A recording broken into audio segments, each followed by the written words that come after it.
guest of the evening, David Reed. David, how long have you been in the St. Augustine area? 3 years now. Okay, all right. And you're originally from? Western Massachusetts. Ah, New England. The Berkshires. Yes. The what? The Berkshires. Oh, the Berkshires. Good. Yes. And now we were talking, and you were telling me that at a very young age, you've been a musician all your life. Pretty much. Yeah, and at a young age, you started with the trumpet. I did. And you were how old when you started with the trumpet? 6 or 7. 6 or 7. And I mean, you barely had teeth. I didn't have teeth.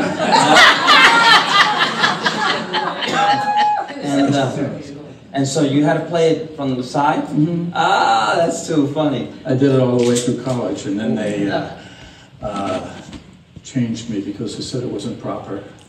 And it ruined everything. Really? Yeah. So you stayed with the trumpet for a while, and then suddenly you rediscovered the guitar?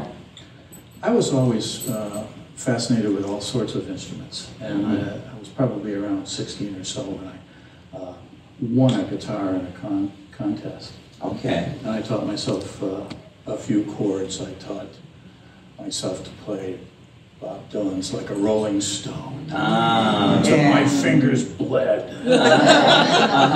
And you also told me your sister had gotten a plastic guitar from Sears or something for Christmas. For Christmas, and she didn't touch it, and you said, "This is my chance." That was the first guitar. That was the first. That was the first guitar. Yeah, I'm surprised Sears doesn't exist anymore. Yeah, it was it was the American store. It's amazing that it's not here. But so now, what was it that suddenly? Was it rock and roll that brought you to the guitar? Of course.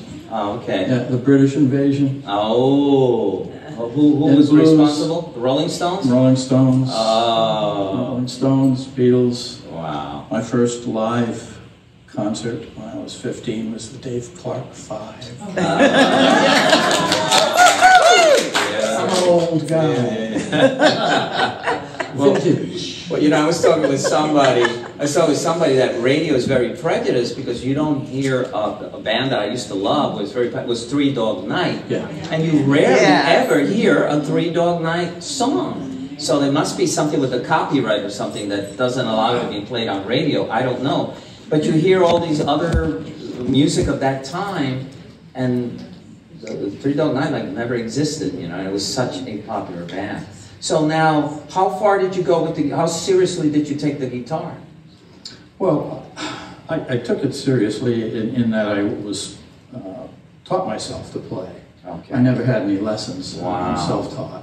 Wow. But I had enough of a music background with, so that I was able to a transferable skill, as it were. Right.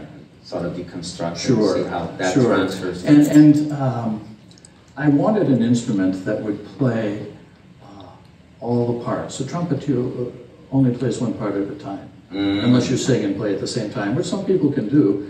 I'm not one of them. Thank you for that. And I wanted something that I could accompany my singing and play with other folks and stuff, and girls like guitars.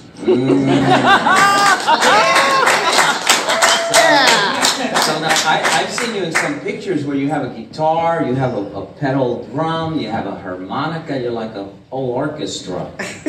Well, some of the old blues players like to refer to the way they're playing as playing the guitar as they have a band in the hand. And I like that. And that's my bass player right there. There's my rhythm and there's my lead, So I've been trying to emulate those fellas for a long time. Right. And I keep learning, keep growing. So now we're here, and these string instruments are cigar boxes, am I correct? They certainly are. And so now, where did you fall down and suddenly say, yo, cigar box, string instrument? I was always interested in indigenous music and different cultures. And if you digger you deep in that, you'll find that deeper you dig, something like that. You'll find people made instruments out of things that they had around. Right. And I had learned that and seen some old pictures, Civil War vintage pictures, where folks had been making instruments out of boxes and casks and things that they had around, because they couldn't afford, you know, a factory-made instrument or to have a luthier make something for them. And I was always fascinated with that. And when I was teaching school years ago, I had a 6th grade class, and we made dulcimers out of shoe boxes. And it was great fun. And so I've always enjoyed making things, and things that make music is even better. And I ran into a fella, blues player that I knew, and I went to one of his shows, and he was playing a single string instrument that had been made out of an old coffee can. And the music that he could get out of this thing, which was called a diddly-o, it just blew my mind. And I went and I looked at it closer after his show, and I thought, I'm going to do this. I can do this. And that was... Did you think you could do it better? Yeah. Because that doesn't look like a coffee can with a string. I got some of those. Oh, wow. And actually, the first instrument that I was telling somebody earlier, the first instrument I made, I didn't have a cigar box. No. So what I did have was an olive oil can. So I made it out of an olive oil can. And now, if you look and you see a lot of African musicians are making their instruments out of gasoline cans and cooking oil cans and things like that. So I wasn't far off the mark. Right. And consequently, this was somewhere around 2010, I think I began this. And, roughly 250 later. I can't stop. I've become a junkie. I mean, they're beautiful. About how long does it take you to build one of these? Well, a lot of it depends on what's on hand. Every one of these things is different because the materials are all recycled and repurposed. Right. For instance, the neck on this is wormy chestnut, which is near impossible to get, but it came from the floor of a 300-year-old farmhouse in Vermont. Oh, wow. That was torn down. Right. The neck on this one is oak, and that was made from a church pew that was taken out of a church that was about to be demolished. And so I went and got some of this wood and, you know, milled it down.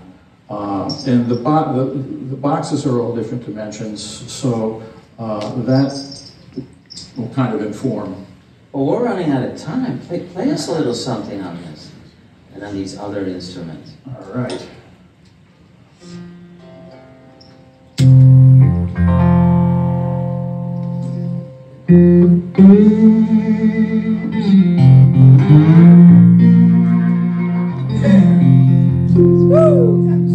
Where I raised my head, you know I set my sails. In the eye of the storm, you know the belly of a whale. My spirit stood on solid ground. You know I'll be at peace when they lay me down. That's an example of a sort of...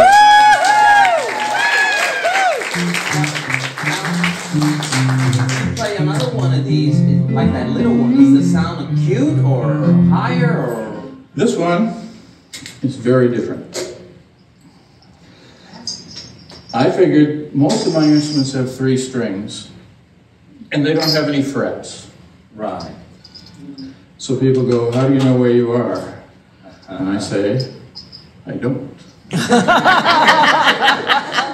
Good answer. This is my fret, and this This is also recycled too. This is a bushing from a wheelbarrow. Look at that. So, like I said, most of these things were made with 3 strings. Mm. This one has 6. So I figured if 3 is fun, 6 is twice as much. Now, what I didn't know is what the thing would sound like. I never know what any of these things are going to sound like until after they're done. So it's always a surprise. And we become partners in whatever we do. They inform me what they want to play. And this one, I was told, sounds like an Indian veena.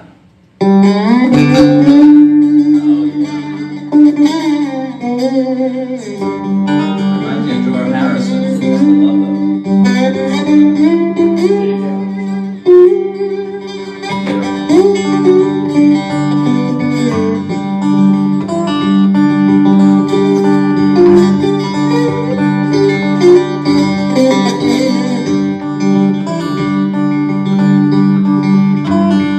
I love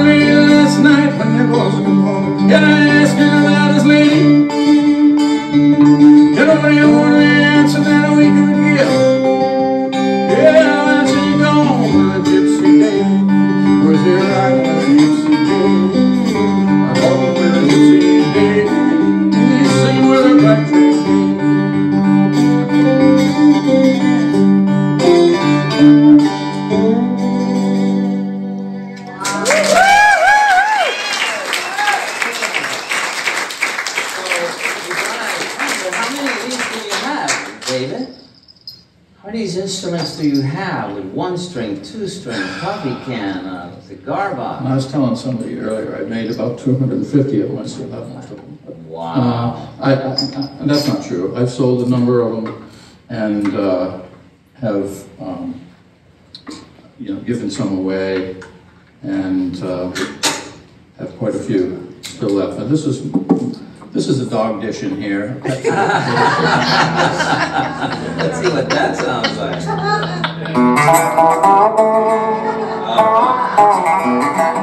I see a movie score in this one.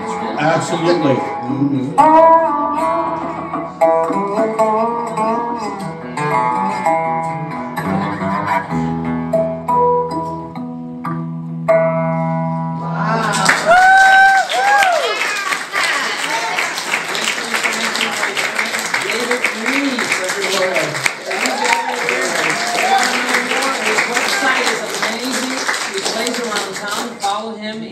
This is Americana at its best. Thank you so much. You're welcome.